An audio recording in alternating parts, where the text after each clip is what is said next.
on. Good. All right, it is 5:30, and that means it is time for a roll call to begin our regularly scheduled council meeting. Commissioner Patton. Here. Commissioner Barwick. Here. Commissioner Webb. Here. Commissioner Steckland. Here. Mayor Absher. Here, would you all stand and join with me in the Pledge of Allegiance, please? I pledge allegiance to the flag of the United States of America and to the republic for which it stands, one nation, under God, indivisible, with liberty and justice for all.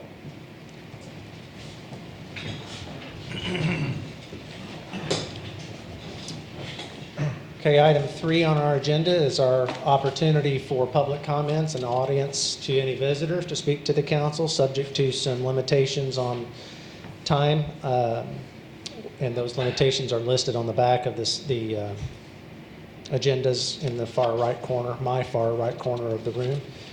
So would anyone like to address the council tonight? I know this group does, for sure. You want to go first? Yeah? Okay. Are you all speaking, or is this your spokesperson? All right. Hello, everyone. We are Lori Price's family, and we are here to share Lori's story with you and honor him. I am Doris Gifford Throgmorton Miller. I am 92 years old and was raised here in Marion. My dad, Bill Gifford, and Lori Price were brothers. Although Lori was murdered 6 years before I was born, I grew up knowing him.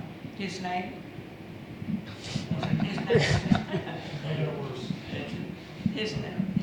a household name in our home. Lori's memory was always there. Dad never let him be forgotten. His picture always hung on the wall. Dad always told us what a hero Lori was. He was a prisoner of war in World War I.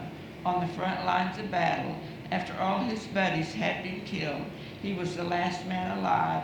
When his machine gun eventually ran out of ammunition, he moved to the next machine and the next, on until he was completely out of any way to defend himself. As the enemy finally approached, he covered his face because of the bayonets. But by the grace of God, the German officer said, "Any man that brave, we will take prisoner." His family, my grandparents and my dad, received a notice from the War Department that Lori was missing in action and presumed dead. How happy they were when finally they were notified that he had survived and was taken prisoner of war. Lori served both near and far. During the war, he fought on the front lines for his country. When he returned home to Marion, he became the first motorcycle state patrolman in southern Illinois. His job was to protect the citizens of southern Illinois from the terrible gang violence which had erupted there. One day, Lori asked Dad to stay all night with his wife Ethel as he had a meeting in Springfield with the governor about the trouble and gang violence in southern Illinois.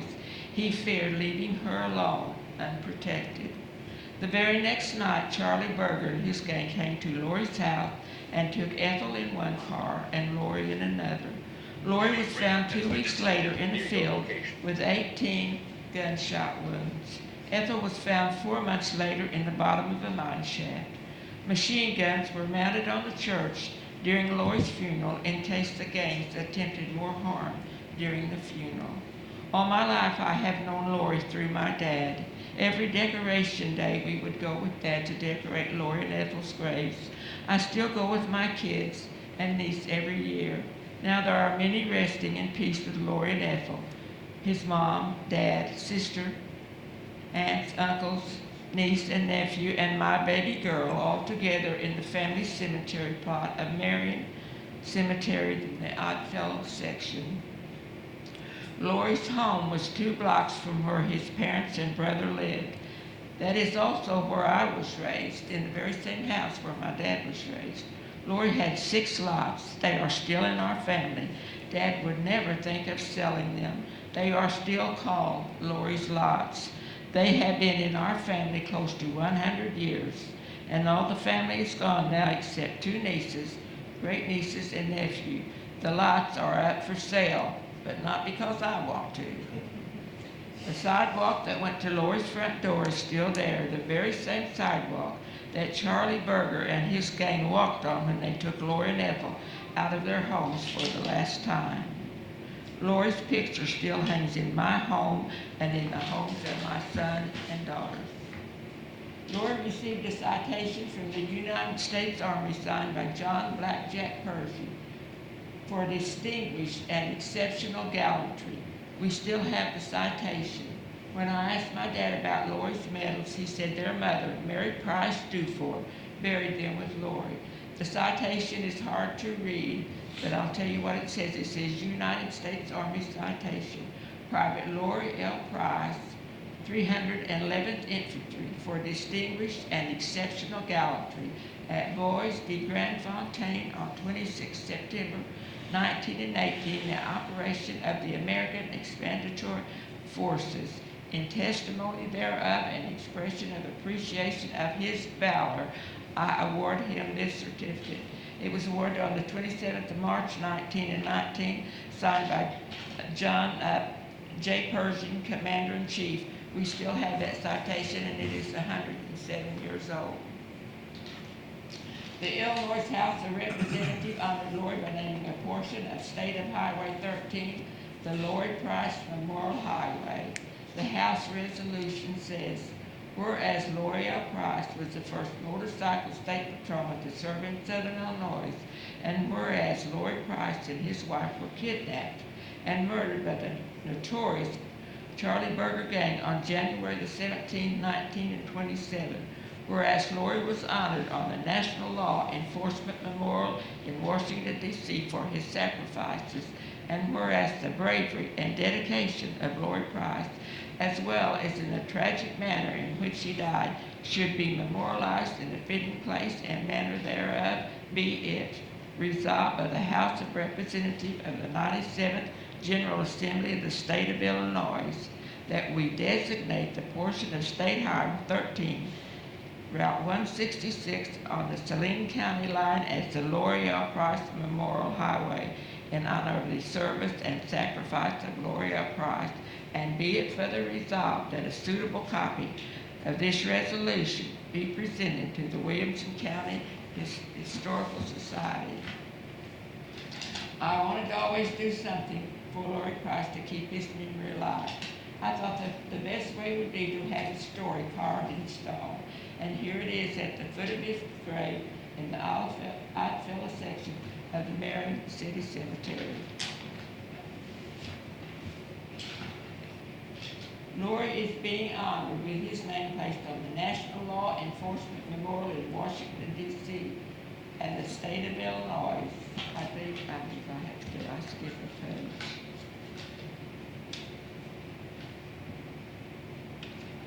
No, on the National Law Enforcement in Washington, D.C. and the State Memorial in Springfield, Illinois. And also he was awarded the French government ordered him,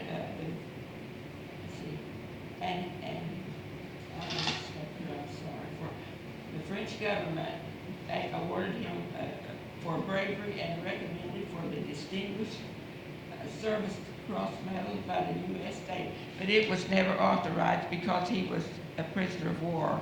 But they later changed that law, so he could probably get one now. But he was honored by, Lori Price was honored by the United States Army, the United States House of Representatives, the National Law Enforcement in Washington, D.C., and the State Law Enforcement in Springfield, Illinois, and the French government for bravery. I am requesting that Lori Price be honored by his hometown of Marion by naming the last two northern blocks of North Carbon from Route 13 to the Hill Avenue, the Lori Price Street. And the roundabout at the end of North Carbon, the Lori Price Roundabout. On this place, on this street, Lori owned 6 lots and his home was there. This is where he and Ethel, his wife, were abducted and then murdered. In fact, part of the roundabout is actually setting on a section of Lori's lots, since the city bought several feet of his corner to build the roundabout. This is history. Some of this happened over 100 years ago. I have a map here showing where the roundabout is and where the 6 lots joins it. It is 15 months, it will be the 100th anniversary of Lori and Ethel being taken off this corner by guns pointed at them and then being murdered. These lots had been sitting here for 100 years for something. I hope it is for Lori to be honored on this corner. I have folders here for everybody where you can look back and read it and discuss it and see what you can do. And if you can help us, I will sure be thankful to you. And thank you for your time, and God bless us all. We need it, don't we?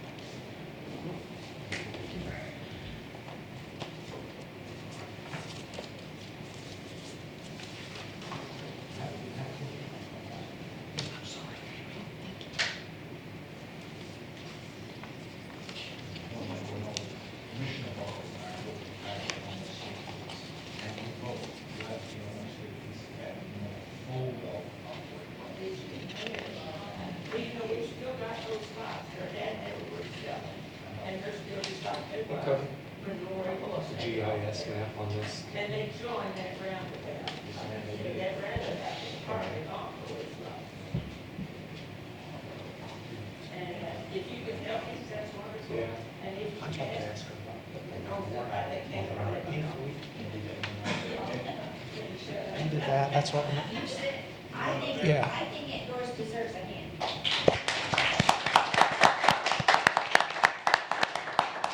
Well, at 92, this has always been, I've always wanted to do this. And I thought at 92 I better get with it. Well, I thought I would get it.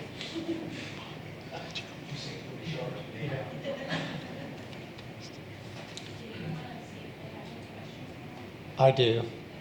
I've got some questions. I've asked Cody to put a map up here on the TV so that we can look at something together, because in full transparency, I've had this conversation with Doris probably off and on over the last, 3 years maybe, and had the honor of attending your family's memorial ceremony where you had a new marker put there for Lori. So I'm very familiar with the story and the significance, more importantly, of the story. But I want to show everybody where this old home site was. Okay.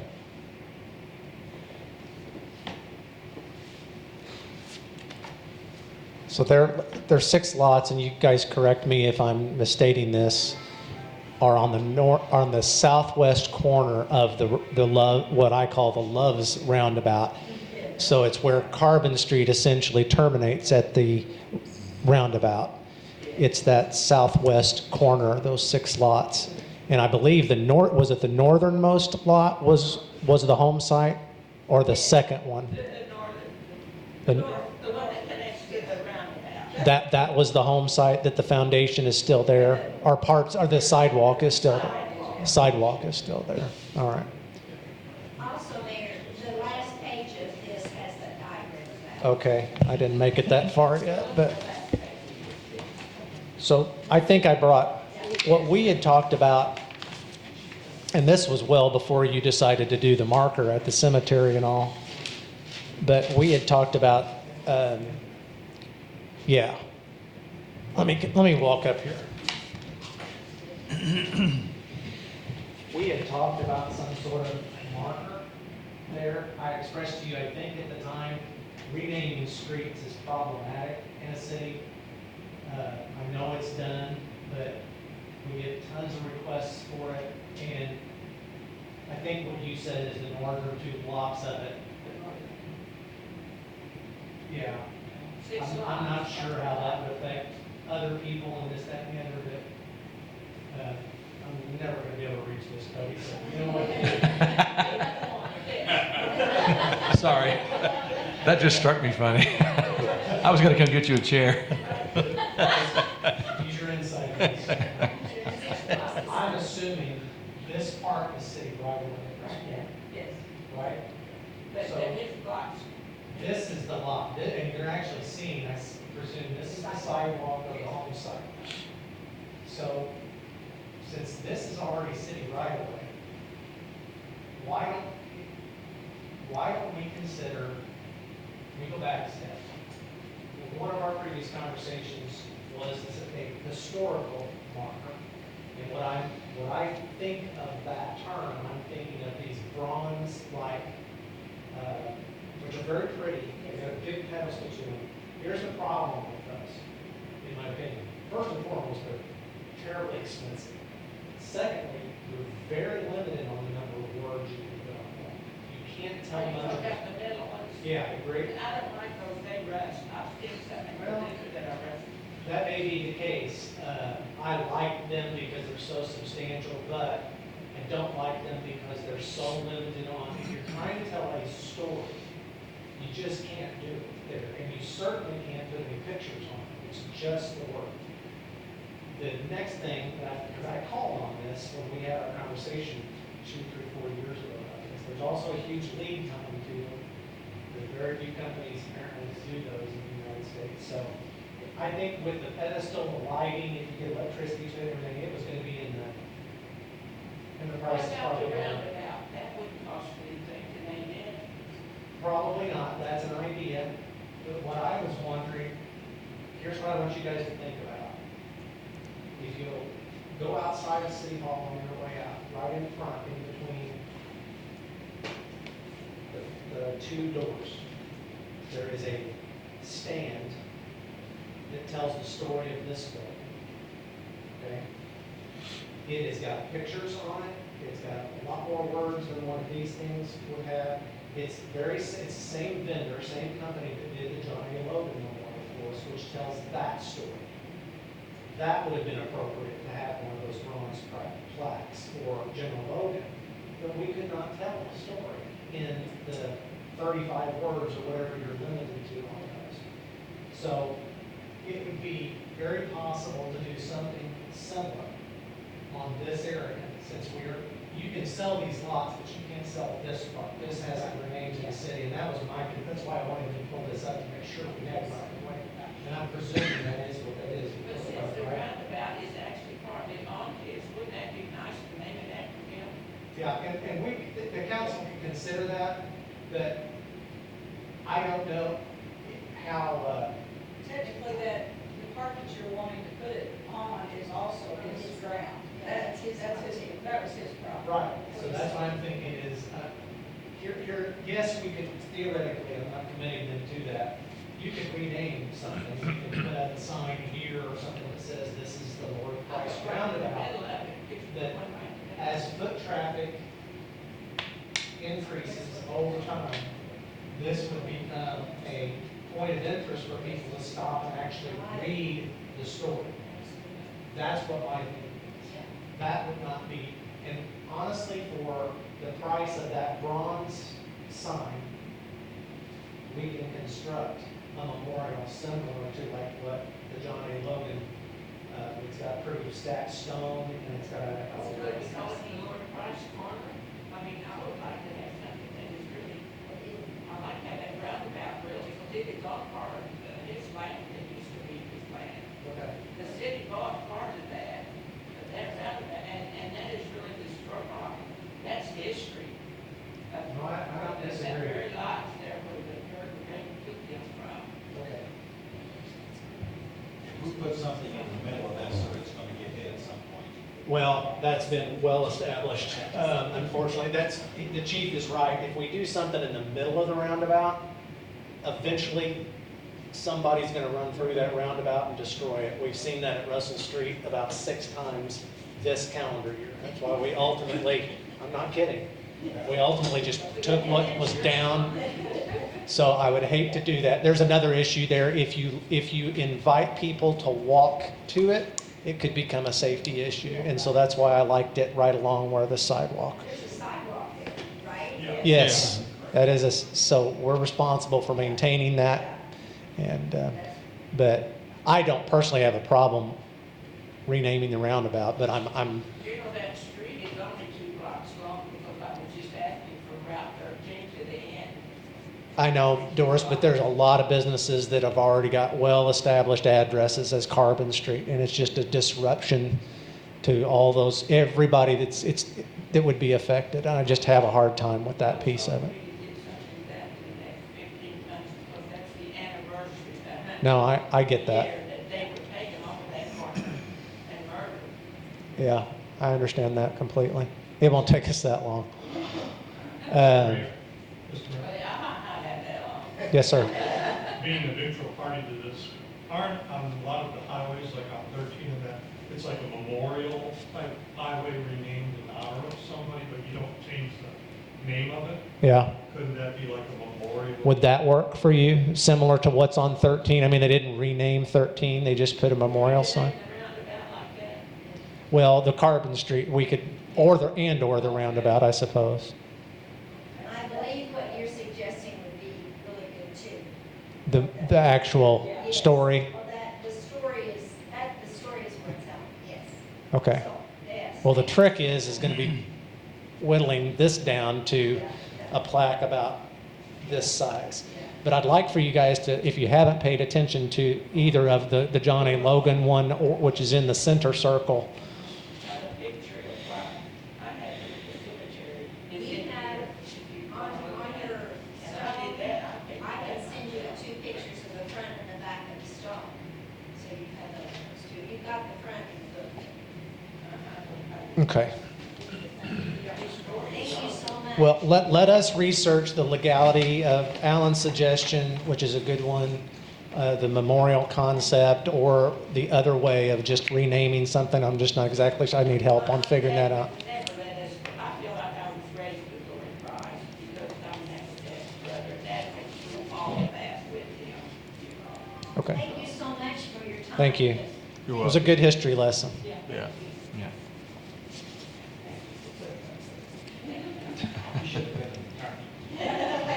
And you can always See ya. I understand.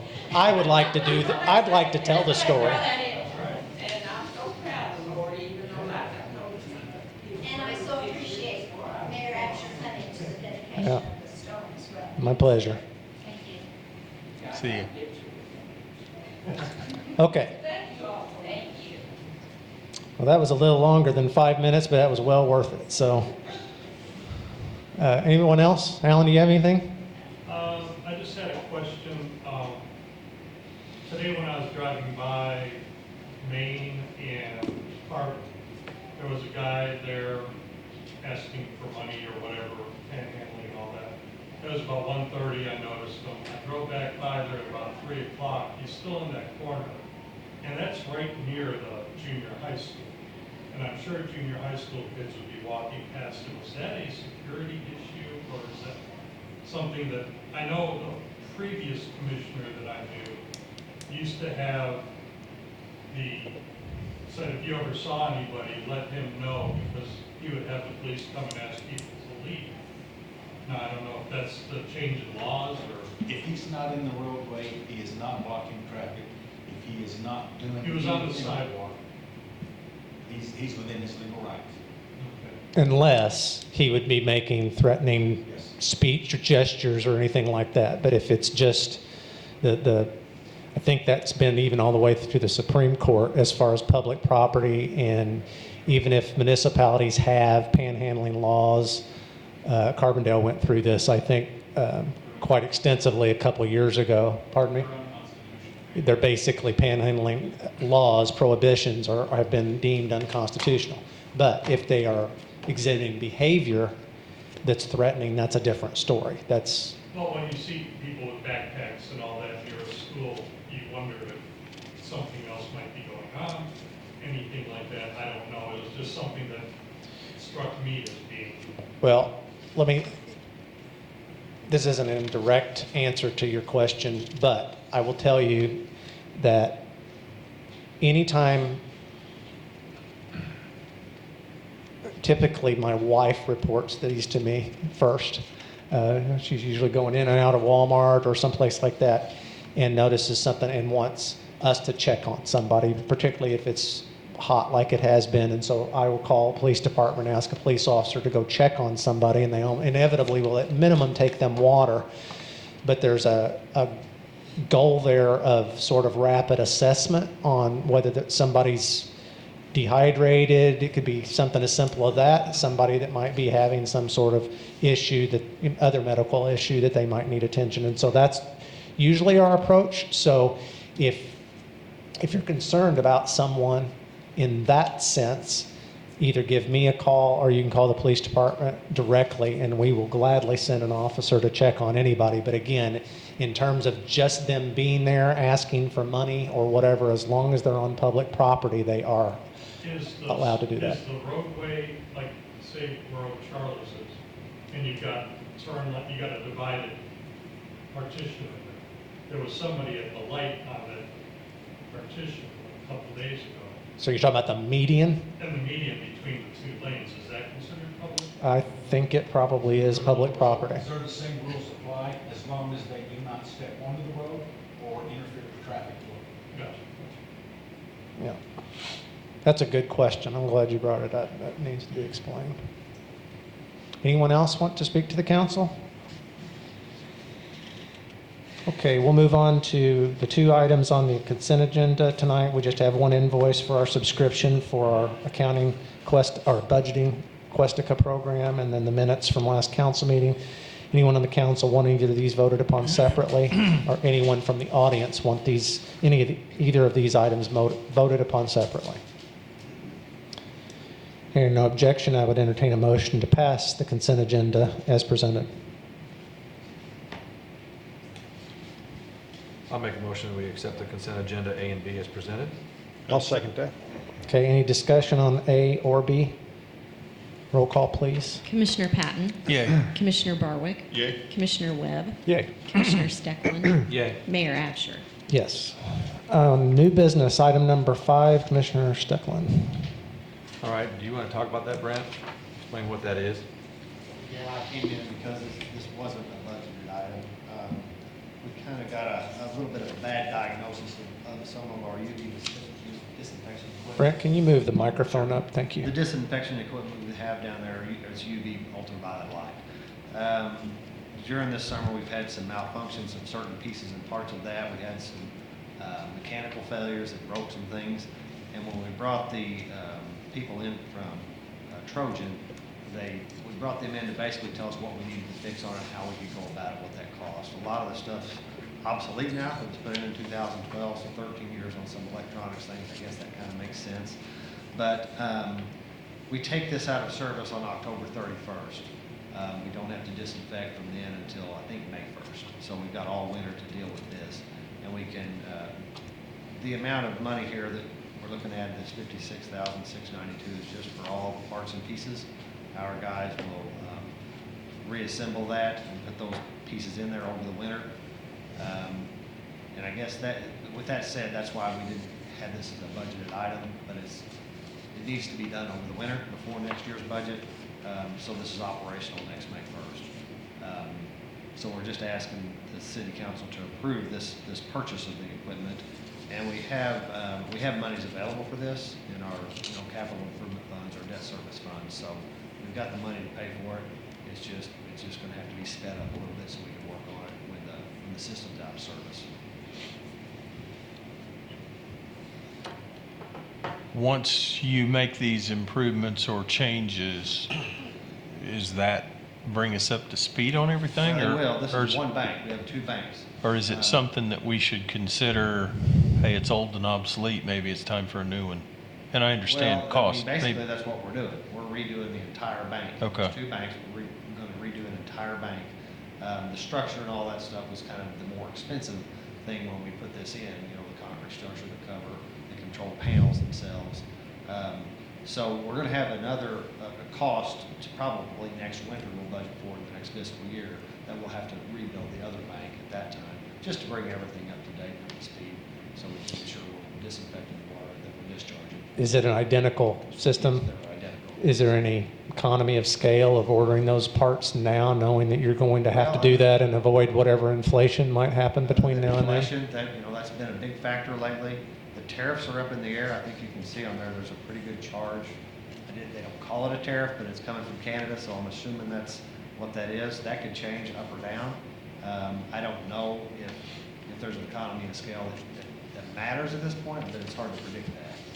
So, no, I think all you would do is we take those unit prices and you would just have more. So the only thing that would cause it to go up would be inflation or higher tariffs, but I don't think the tariffs would get higher than they could. But nothing that go you can away. predict, in other words? Not really, no.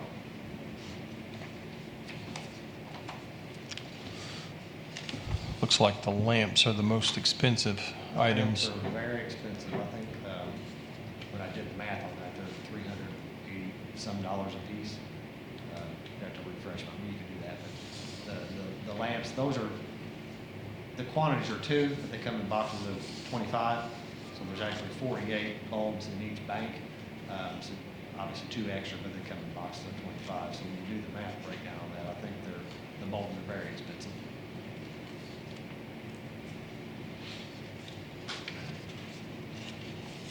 All right. All right, so then I will make a motion to approve the rebuild of one of the UV disinfection banks at a cost of $56,692.14. Second. Okay, any discussion or further questions of Brent? Roll call, please. Commissioner Patton. Yay. Commissioner Barwick. Yay. Commissioner Webb. Yay. Commissioner Stecklin. Yay. Mayor Absher. Yay. All right, under Police Department, item 6A, Commissioner Barwick. I'd like to make a motion to approve the purchase of a 2025 Ford Explorer Interceptor from Jim Hayes in the amount of $45,273. This is a replacement vehicle, one that was totaled out. We received a check from the insurance company for $42,000 and change, and this will replace, we'll be adding $3,000 something to get the vehicle. There'll be, insurance will cover removing radios and that other equipment from the squad car that was wrecked to place into this one. So most of the stuff is usable from the wrecked one? The lights, the everything else? Yes. This is basically identical to the car that was Yeah, wrecked. the lights, the cage, the siren, all the equipment inside, none of that was damaged. And that's why we have to go with an Explorer instead of anything else, because we already have, those are made to fit. Yeah. Is there a second? Second, I'll second that, sorry. Thought there was. Did you already have a second? No. Oh, Okay. I was right. Motion. How about that? I didn't hear the motion. Okay, any questions? 6A? Roll call, please. Commissioner Patton. Yay. Commissioner Barwick. Yay. Commissioner Webb. Yay. Commissioner Stecklin. Yay. Mayor Absher. Yay. Item 7A, each year we have the opportunity to apply for what's known as Safe Routes to Schools applications. This is one of the very few state-sponsored or pass-through grant opportunities to fund sidewalks that is available to us. This particular round, we're applying, you see in your packet, a map. This is a big process that we go through. You want to explain how that works, Cody? Because I know you were right in the middle of that. Yes. Just walk us through that, please. So part of what we have to do is get a count on all the students coming into the school and leaving the school each day and how they do so. So we have to count students by bus, students who walk, students who commute with a parent, maybe pick up by daycare or carpool with another parent. So we have to kind of observe for a day, compile that data to go into this application. To the mayor's point, this is about the only opportunity we have that's sidewalk specific out there. We were approved, 2 years ago now for a project near Lincoln School that's going to bring some sidewalk down Fair Street all the way to Route 13. And so trying to hit a different school this time, increase foot traffic in that area as well, because we did observe quite a few walkers kind of in that neighborhood north west of Washington School. So these improvements total just shy, or the engineer's estimate is just shy of $250,000, which is the project or program max, of which the city would be responsible for 20%, or just shy of $50,000 if approved. So I mentioned the Lincoln School project. That's in the final engineering stages, I believe. Might have even been bid at this point, but they haven't started construction on it yet. So I think they're probably going to hold off on that project until spring at this point, but that project's still in the works as well. So this resolution that I move we adopt, this 2025-14, is simply demonstrating The city's willingness and the ability to. right, our commitment to cost share in that project. We've done this many times before, but that's what this is for, and that is my desire to move to adopt Resolution 2025-14, approving a financial commitment from the city to support a Safe Routes to Schools application. I'll second that. Okay, any questions on this? So Cody, the map that's included at Washington, that is the proposal for Washington School neighborhood? What's in yellow? That would be this year's application. Okay, so the Marion Lincoln School cost estimate, that is the last year's project? No, that is this year's project. Good catch on that. That's supposed to read Washington. That is Okay. for this year's project. Okay, They just didn't update it from our last application. now I'm clear. So that work proposed on this sheet is cost-wise the next sheet? What's in yellow on the map Gotcha. is reflected in the cost Gotcha. estimate. Any other questions? Roll call, please. Commissioner Patton, Yay? Commissioner Barwick, Yay. Commissioner Webb, Yay. Commissioner Stecklin, Yay. Mayor Absher. Yay. Item 7B, we have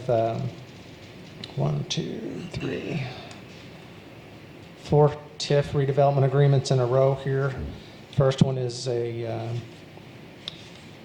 move to approve ordinance 4061, a residential TIF 2 redevelopment agreement with Dennis McGuire at the 1713 West Dewey Street address.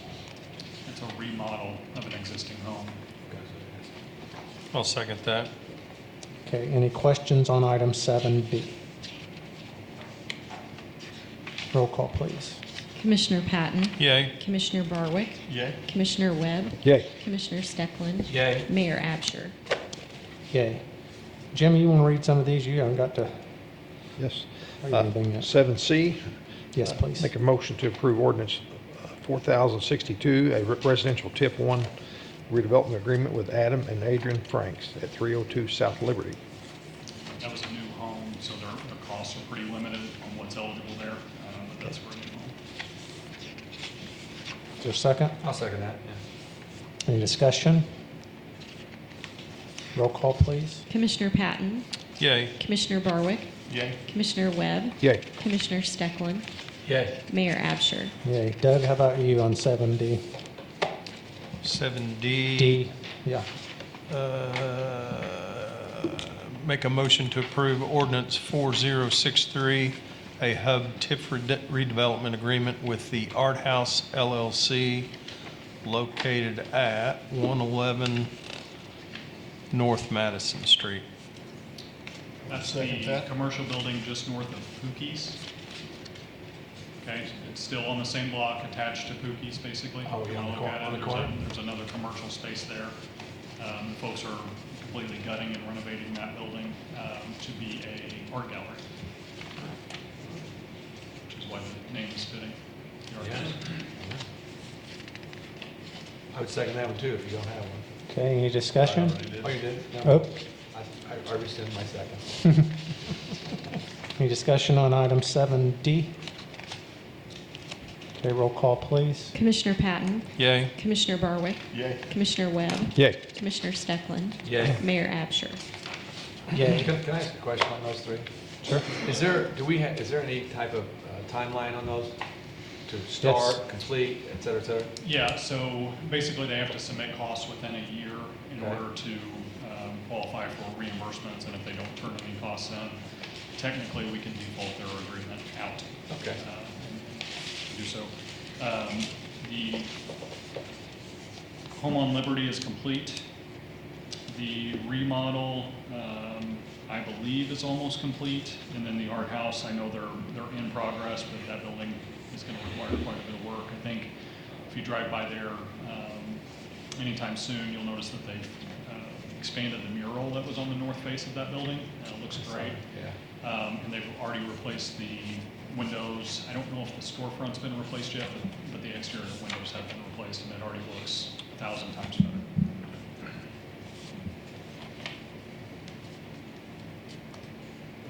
Okay. We'll move on to 7E. Commissioner Stecklin, you want to read that one? Sure. I would make a motion to approve ordinance 4064, residential TIF 2 redevelopment agreement with the Ruth E. Malone Trust at 1100 South Duncan. I'll second that. Okay. That's a light remodel. Okay. Any questions on 7E?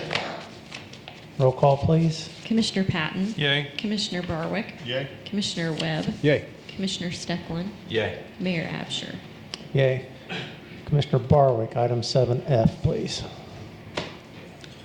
To make a motion to approve fiscal year 26 TIF grant applications received through September 19, 2025. I'll second that. Okay. Any questions on any of them in the packet?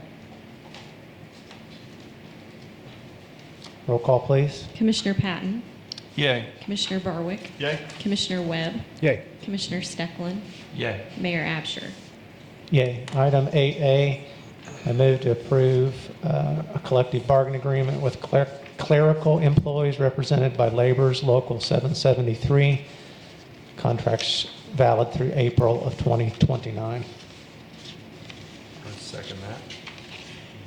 Discussion on 8A.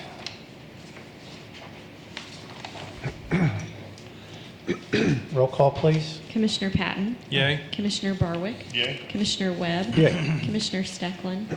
Yay. Mayor Absher. Yay. All right, Commissioner reports. We're going to start with Commissioner Webb because I know he's got a special presentation tonight he'd like to Yeah, do. I'll go ahead and read through the street. We're replacing cul-de-sac and gutters on Mark Twain Avenue, new sidewalks and crosswalks on Cash and Morgan Street. I've been trimming some limbs and brush along the right-of-ways, working on various signs, doing some street sweeping, and we're still striping arrows and bars across various places in town. Cemetery is all good. What the mayor is alluding to, as many of you probably known or heard, Harry Boyd had passed away. But what a lot of people may not really realize is the time he and his wife spent at the cemetery. So I'm going to read just a short little commemorative of that. On behalf of the City of Marion and its residents, I extend our deepest gratitude and condolences to Mr. Harry Boyd and his family. His remarkable service and dedication to our community, along with his wife Dorothy, working with the City of Marion on the cemetery project, has left a permanent mark on our town's history. His commitment to preserving the memory of those laid to rest is truly inspiring. It was not uncommon to see Harry and Dorothy walking through the cemetery lots, carefully photographing headstones and uncovering buried headstones. If you happen to look on our Find a Grave website, you will see some of their work. Over the past 10 years, they have uploaded 3,007 memorials and 7,272 photos, which we use on our cemetery website. This has not only been helpful for the City of Marion, but also to the families and researchers who want to connect with their heritage. Mr. Boyd, along with his wife Dorothy's work, has ensured that the lives commemorated in our cemetery are honored and remembered for generations to come. Thank you, Harry, for your unwavering dedication to the City of Marion. With heartfelt appreciation, his visitation will be at Wilson McReynolds Funeral Home on Saturday, October 11th, 2025, from 10 a.m. to 11 a.m. Thank you. Thank you, Jim. Commissioner Stecklin? All right, since the last council meeting, the Water Department reported 1 new service tap, 8 water leaks repaired, 2 services were updated, 2 fire hydrants were repaired, 1 meter pit repaired. Today's the first day of fall. We received some much needed rain, so thank you for that. Reminder, October 4th, 9 to noon, is the electronic recycling at the Marion Training Center. This is the 10th year for that project, and it's successful, so a lot of thanks goes to Terrence on that. I know he's involved with that deeply. Also, I want to remind everybody that tomorrow at the Hub, we've got senior fair tomorrow, so come on out and check out all the things for seniors tomorrow at the Hub. I will be there welcoming you with our pharmacy, so. Yes? What's that? It's got answered. She wanted to know what time. Oh, yeah, 9 to 11 tomorrow? Yeah, sorry. Okay, this is trivia night, so get ready. These are deeply interesting trivias, I think. The United States Penitentiary, located in Marion, Illinois, was built in 1963 to replace which Supermax prison? Is it ADX Florence, Stateville Prison, Shawnee Prison, or Alcatraz? Alcatraz. Very good. That's right. That was the easy one. Now the harder one. Okay, so yes, the USP in Marion was built 63. The same year Alcatraz closed. It's the first federal supermax prison in the United States. All right, so during the first Williamson County court session in Marion, Illinois in 1839, what unconventional items were used as stools for the overflow crowd? Pumpkins. Stop it! I swear he read my thing. I did not. Would I it be did, however, read Williamson County Historical Would it website. be milk crates, bar stools, pumpkins, or wheelbarrows? He did that without any choices. He did. That was just awesome. It's pumpkins. It doesn't say if the stems were left on or not. Oh. But it did say that on October 7th, the county court held its first meeting at the home of William and Bethany Benson, which served as a hotel as well as the courthouse. Located on the southwest corner of the square across the street from the old jail where Wilson Funeral Home was located for years, Mrs. Benson could not find seats for all the officials and citizens that crowded into her home, but a farmer chanced by with a load of pumpkins that provided great stools. In the makeshift courthouse, the business of the county commenced, and this is from the Marion History Preservation Society. So, still to be determined if the stems were left on or off. So that'll be next month. Trivia. That's all I got. Okay, Commissioner Barwick I don't have anything. and Commissioner Patton. I don't have anything from the treasurer's office, Mayor, but my brother came and visited us this past weekend to attend his 50th class reunion, high school class reunion. And Friday night, we took him kind of on a tour of the square, City Hall, whatnot. And he was amazed at what Marion has turned into in such a short amount of time. And he wanted to offer his thanks and congratulations for making the square area and what we've done with it. I thought that was nice.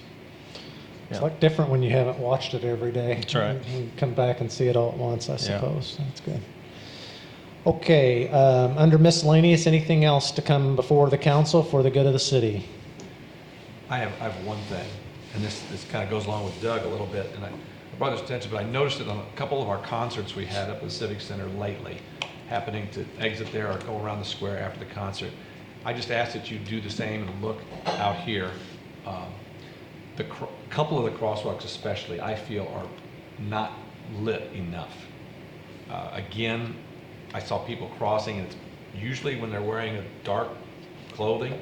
When they cross, especially the one on the west side of the square, it seems dark. And if they're wearing dark and they don't press the buttons like they should, which I'm sorry, most of them don't a lot of the time, it's really dark and you miss them. And I'm afraid somebody's going to not see somebody crossing there at some point in time, and we're going to have an issue on our hands. So I mentioned something before, that I know we might not have the electrical in place or whatever, but I thought maybe we could do some kind of a solar on those poles that are already there, just put a solar light on top of each one, just at the top of each of those 4 crosswalks. Just a thought. But just take a look at it, see if you agree or if you think it's light enough. Maybe you do. I did notice too, when you press the button to cross, the light up lights in the pavement, few of those were out. I didn't know how. On which approach, do you know? I think there's one over here, Okay. and let me think. Are you talking When you say over here, where? We were crossing from in front of the bakery over to City Hall. Oh, right here? Yeah. The north, okay. Well, we'll go around and check every Yeah. one of them. We'll just I think make sure. That's the there- first there- I'd heard of that. There might have been, I can't remember, it's been too many days ago, sorry. Okay. I know this one for sure, because, We'll check those out and we'll figure out what Just take a our look, options are. See what you think. Yeah. those Well, I mean, are really nice and really attention grabbing. The pavement lights? Yeah. If Yeah, they people are. used them, Yeah. They use them. yes, that's, And that's the problem a lot of times. When Yeah. they're flashing, yeah, you look up and you notice Yeah. something's going on, but when Right. they fail to push them Yeah, and they're wearing this. yeah. okay. We'll get those bulbs checked That's why out. he's wearing gold. We'll get those bulbs checked out. I'll get you answers on what our options are to put overhead lights there, or I guess they theoretically could be ground mounted and just flood that area with light. I mean, it doesn't have to be overhead, right?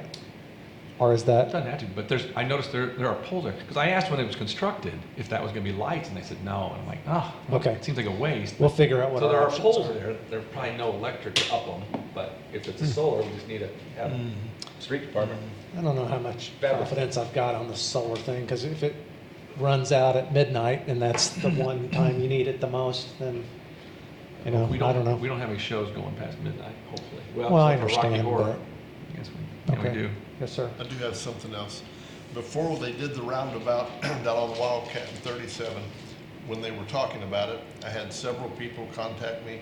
They were complaining, you know, all we need is another roundabout, didn't like it. But since it's been in, I don't know if you guys have been around it or not. Anytime. It seems to work really well.